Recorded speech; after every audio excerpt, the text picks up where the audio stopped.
அன்பார்ந்த சகோதர சகோதரிகளே, உங்களுக்கும் உங்கள் குடும்பத்தில் உள்ள அனைவருக்கும் சமாதானம் உண்டாவதாக. ஆமென். அன்பார்ந்த சகோதர சகோதரிகளே, இன்றைய நாளின் தியானத்திற்காக நாம் எடுத்துக்கொண்ட இறை வார்த்தை புனித மத்தேயு எழுதிய நற்செய்தி 16ஆம் அதிகாரம் 27வது இறை வார்த்தை.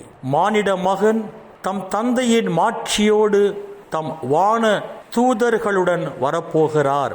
அப்பொழுது ஒவ்வொருவருக்கும் அவரவர் செயலுக்கு ஏற்ப கைமாறு அளிப்பார் என்று ஆண்டவர் இயேசுவே சொல்வதாக இந்த இறை வார்த்தைகள் அமைந்திருக்கின்றன. ஆண்டவர் இயேசு மீண்டும் வருவார் என்பதில் எந்த சந்தேகமும் இல்லை. ஆனால் இம்முறை ஆண்டவர் இயேசு நீதியின் தேவனாக வரப்போகிறார். நாம் ஒவ்வொருவரும் செய்த செயல்களுக்கு ஏற்ப கைமாறு வழங்க ஆண்டவர் இயேசு வரப்போகிறார்.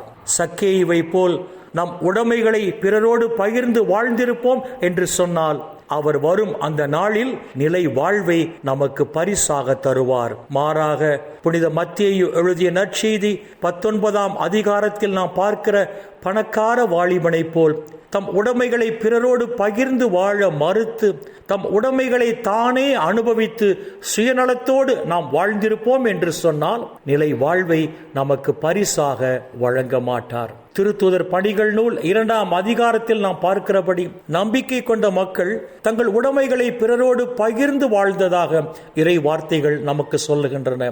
இவ்வாறு தங்கள் உடைமைகளை பிறரோடு பகிர்ந்து வாழ்ந்த அந்த நம்பிக்கை கொண்ட மக்களைப் போல் நாமும் வாழ்வோம் என்று சொன்னால் நிலை வாழ்வை நமக்கு பரிசாக தருவார். மாறாக அனனியா சபிராவை போல் நம் உடைமைகளை பிறரோடு பகிர்ந்து வாழ மறுத்து சுயநலத்தோடு நாம் வாழ்ந்திருப்போம் என்று சொன்னால் அவர் நமக்கு நிலை வாழ்வை பரிசாக வழங்க மாட்டார். அன்பார்ந்த சகோதர சகோதரிகளை, விண்ணக விருந்தில் பங்கு பெற அழைப்பு பெற்ற நாம் நம் உடைமைகளை பிறரோடு பகிர்ந்து வாழ்வோம். அனைவரையும் அன்பு செய்து வாழ்வோம். நல்ல கனி தருகிற மரமாக வாழ்வோம். அப்பொழுது பரலோக பிதா இவ்வுலகிலும் நம்மை ஆசீர்வதிப்பார். இந்த உலக வாழ்வின் முடிவில் நிலை வாழ்வையும் நமக்கு பரிசாக தருவார்.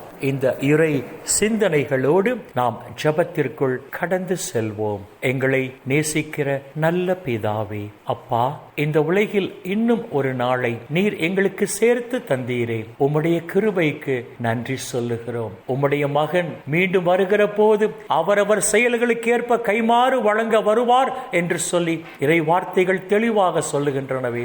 அப்பா, அவர் வரும் நாளில் நன்மை செய்து வாழ்ந்த மக்கள் நிலை வாழ்வை பரிசாக பெறுவார்கள். தீமை செய்து வாழ்ந்த மக்கள் நிலை வாழ்வை இழந்து நரகத்திற்கு செல்வார்கள் என்று சொல்லி உம்முடைய உயிருள்ள இறை வார்த்தைகள் தெளிவாக சொல்லுகின்றனவே. அப்பா, விண்ணக விருந்தில் பங்கு பெற அழைப்பு பெற்ற நாங்கள் வரப்போகிற நாட்களில் எங்கள் உடைமைகளை பிறரோடு பகிர்ந்து வாழ்ந்து இந்த உலகில் அனைவரையும் அன்பு செய்து வாழ்ந்து இந்த உலகில் நல்ல கனி தருகிற மரமாக நாங்கள் வெளிப்படும் போது அப்பா, இந்த உலகிலும் தேவரீர் எங்களை ஆசீர்வதித்து இந்த உலக வாழ்வின் முடிவில் நிலை வாழ்வையும் எங்களுக்கு பரிசாக தருவீராக. அப்பா பிதாவே, இந்த இறை செய்தியை கேட்கிற எல்லா மக்களையும் அவர்கள் குடும்பங்களையும் உம்முடைய பாதத்தில் அர்ப்பணித்து ஜெபிக்கிறோம். அப்பா, இந்த இறை செய்தியை கேட்கிற எல்லா மக்களையும் அவர்கள் குடும்பத்தில் உள்ள அனைவரையும்